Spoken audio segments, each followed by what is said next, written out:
Light बात light चलेगा, light चलेगा।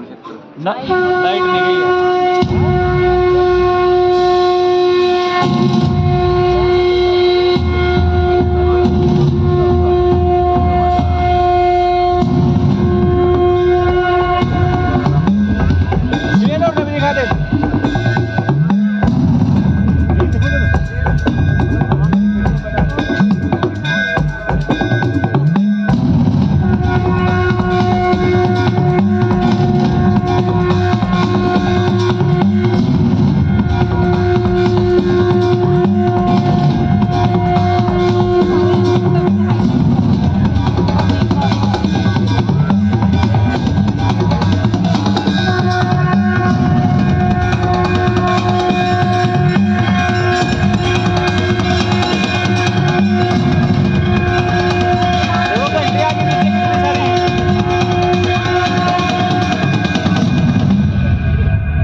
नमस्कार। ज्योतिसर की पावन भूमि में आप सबका स्वागत है। आज हम आपका साक्षात्कार कराएंगे भगवान कृष्ण के दो भव्य रूपों से। पहला रूप वो विराट रूप है जो महाप्रभु ने हस्तिनापुर में दिखाया, जिसका उद्देश्य था कि रण ना हो। और दूसरा रूप वो विश्व रूप है जो अर्जुन ने देखा रणभूमि में, जिसका आशय था कि धर्म युद्ध हो। परंतु इन दो रूपों से पूर्ण सृष्टि के आदिकाल से श्री हरि ने धर्म की रक्षा हेतु हर काल में अवतार लिया। और यहीं से शुरू होगी हमारी आज की ये दर्शनीय मल्टीमीडिया प्रस्तुति। सृष्टि के पहले न आकाश था, न पाताल, न प्रकाश था, न अंधकार, न जल था, न वायु, कुछ भी नहीं था। बस था हिरण्यगर्भ ही केवल, जो सभी प्राणियों का प्रकट स्वामी महान था। वही धारण करता था पृथ्वी और अंतरिक्ष।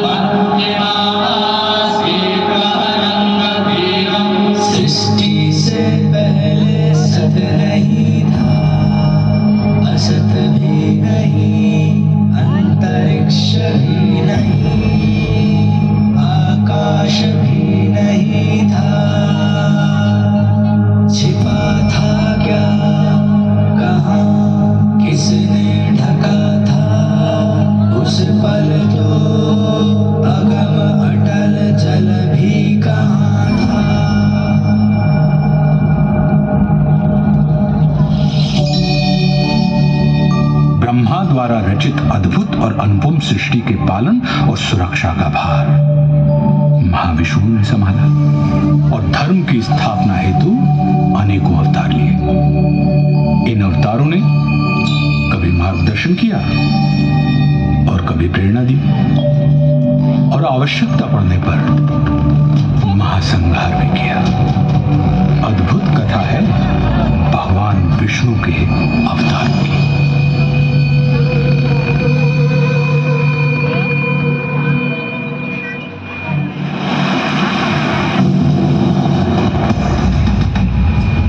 मत्स्य रूप में नौका से जीवन को पार लगाया। मंथन हेतु मेरु साधा कूर्म का रूप बनाया।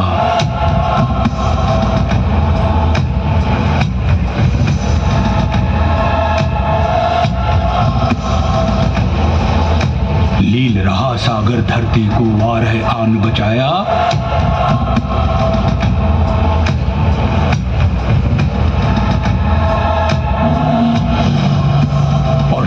कश्यप को नियति तक नरसिंह ने पहुंचाया।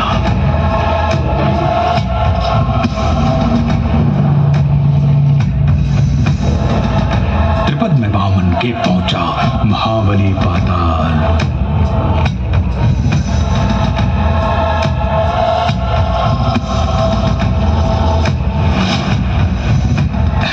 हजार क्षत्रियों का बोला परशुराम बने काल।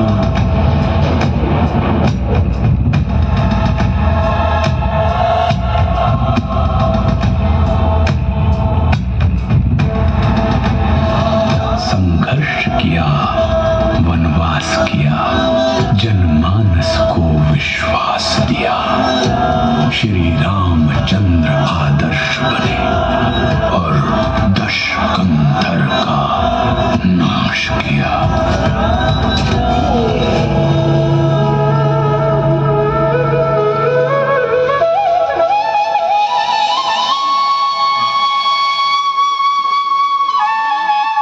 इन 7 आंशिक अवतारों के बाद महाविष्णु ने धारण किया पूर्ण अवतार। 16 कलाओं से युक्त महाविष्णु अपने वास्तविक रूप में धरती पर आए। अपने 8वें अवतरण में योगीराज कृष्ण के रूप में। ये वो अवतार था जिसमें महाविष्णु ने प्रेम भी सिखाया और युद्ध भी, रास भी रचाई और रण भी।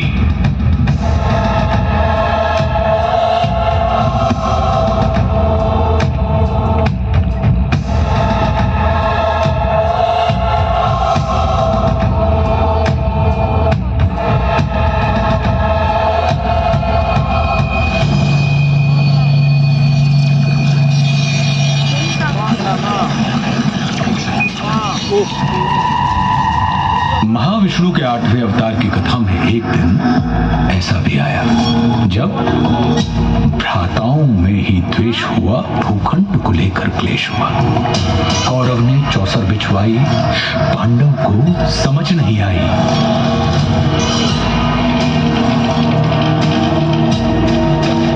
द्यूत हुआ, पाखंड हुआ, निर्लज्जता नृत्य प्रचंड हुआ, सीमाएं तुड़वाई गई, पांचाली सभा में लाई गई।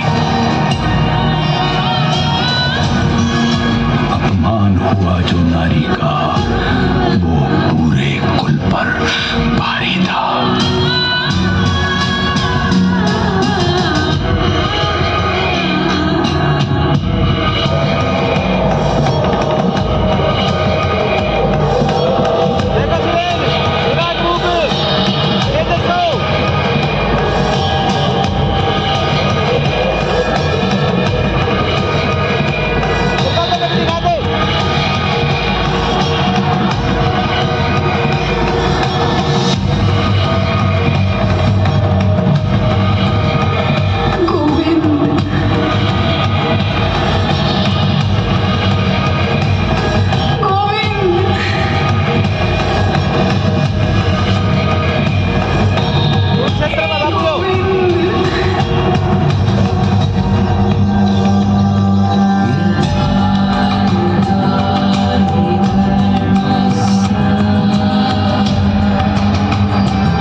संपूर्ण कौरव सभा में नारी अपमान की चेष्टा करने वाले हर व्यक्ति को चेतावनी दे डाली।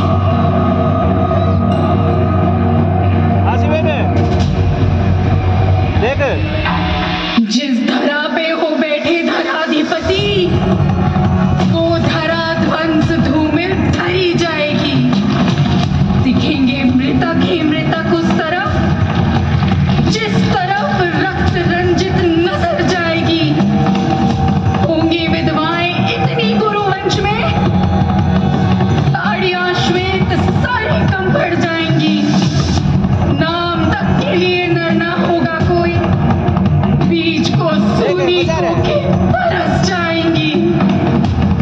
अब खुले ही रहेंगे केश मेरे तब तक, कौरव वंश का विनाश नहीं होगा जब तक।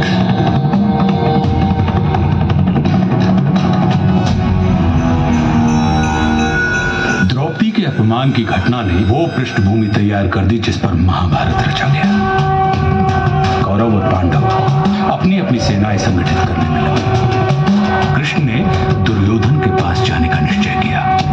यह उनका युद्ध रोकने का अंतिम प्रयास था। और फिर हस्तिनापुर की सभा को संबोधित करते हुए वासुदेव कृष्ण ने कहा,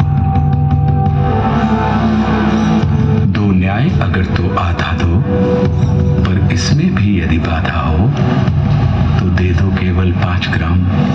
रखो धरती अपनी तमाम, हम वही खुशी से खाएंगे, परिजन पर असी न उठाएंगे।